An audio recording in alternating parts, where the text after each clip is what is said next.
ఆదేశపడకు. నీ ఇష్టమా ఇష్టం అయితే ఇంట్లోకి వెళ్ళిపో. అర్థమైందా?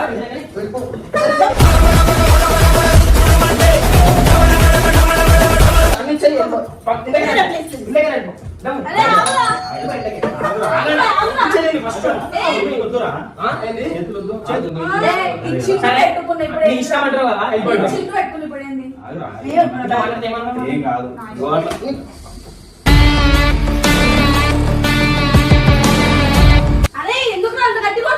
గట్టి కొడుతున్నావు ఎందుకు కొడుతున్నావు రా? ఎందుకు కొడుతున్నావు? ఆమె ఏం చేసింది? మాట్లాడుతున్నావు కదా ఎందుకు మధ్యలో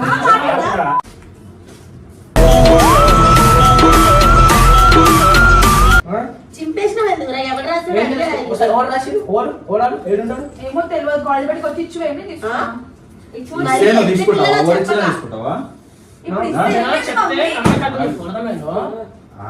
మల్లు బ్యాగ్ లో లవ్ లెటర్ దొరికేసరికి వాళ్ళమ్మకు మతిపోయింది. వెంటనే బయట ఉన్న కొడుకు బబ్బుకు కాల్ చేసింది. ఏంట్రా బబ్బు, మల్లు బ్యాగ్ లో లవ్ లెటర్ దొరికింది, నువ్వు తొందరగా ఇంటికి రా అంటూ కంగారుగా చెప్పింది. విషయం విన్న బబ్బుకి మండిపోయింది. హూటా ఇంటికి వచ్చాడు. కోపంతో మల్లును, ఏంటే నువ్వు చేసేది? ఎవరిచ్చారు నీకు ఈ లెటర్? మా పరువు తీయడానికి రెడీ అయ్యావా అంటూ అరుస్తూ మల్లుని కొట్టడం మొదలు పెట్టాడు. మల్లు భయంతో, నాకు నిజంగా తెలియదు, ఎవరో కాలేజీలో పెట్టి ఉంటారు అని చెప్పింది. బబ్బు కోపంగా, నీకు తెలియకుండా ఎలా ఉంటుంది? నీకు తెలియకుండా ఎవడైనా లవ్ లెటర్ చాక్లెట్ నీ బ్యాగ్ లో పెట్టి వెళ్తాడా? ఎవడు వాడు? ఎక్కడుంటాడు? ఇలాంటి వేషాలు వేస్తే మా పరువు పోతుంది, పరువు పోతే నేను స్తాను అంటూ అరుస్తూనే కొట్టాడు. అమ్మ ఇంట్లో మిగతా వాళ్ళు ఎంత బతిమిలాడినా బబ్బు వినలేదు. మల్లు కూడా నాకెవరో తెలీదు, తెలిసి ఉంటే చెప్తాను, లవ్ లెటర్ ఇస్తే తప్పేముంది అంటూ ఎదురు మాట్లాడేసరికి బబ్బుకి పిచ్చెక్కింత కోపం వచ్చింది. బబ్బు ఆవేశంతో, నేను పరువు పోగొట్టుకుని బతకలేను అంటూ చాలా సీరియస్ గా అరుస్తుండగా ఇంట్లో వాళ్ళంతా ఒక్కసారిగా నవ్వడం మొదలు పెట్టారు. అప్పుడే అసలు విషయం చెప్పారు. ఆ లవ్ లెటర్ రాసింది ఎవరో కాదు, ఇంట్లో వాళ్ళే. బబ్బు మీద అర్ధరాత్రి బాగా టెన్షన్ పెట్టాలని, వాడిని ఆట పట్టించాలని ఒక ప్రాంక్ ప్లాన్ చేసి లవ్ లెటర్ ని మల్లు బ్యాగ్ లో పెట్టి ఆ తర్వాత వాళ్ళ అమ్మతో కాల్ చేయించారు. ప్రాంక్ అని తెలియగానే బబ్బు షాక్ అయ్యాడు. ఆ తర్వాత, ఇదేం ప్రాంక్ రా, నా గుండె ఆగిపోయింది,